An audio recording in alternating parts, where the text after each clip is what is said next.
Aabot sa mahigit 341,000 piso na halaga ng pinaghihinalaang shabu ang nasabat ng kapulisan mula sa isang high-value individual sa isinagawang buy-bust operation na isinagawa sa sitio Buwaran, Barangay Sawang, Caleros, Cebu City noong Mayo 15 ng taong kasalukuyan.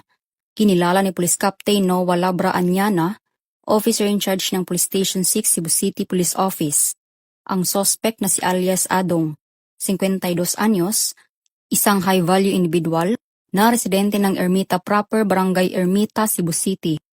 Dakong alas 11:55 ng gabi nang isinagawa ang buy-bust operation ng mga operatiba na naging dahilan ng pagkaaresto sa suspect.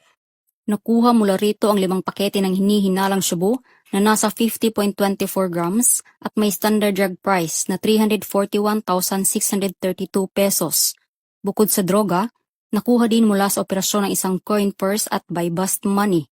Mahaharap ang suspect sa kasong paglabag sa Section 5 at 11 ng RA 9165 ang Comprehensive Dangerous Drugs Act of 2002.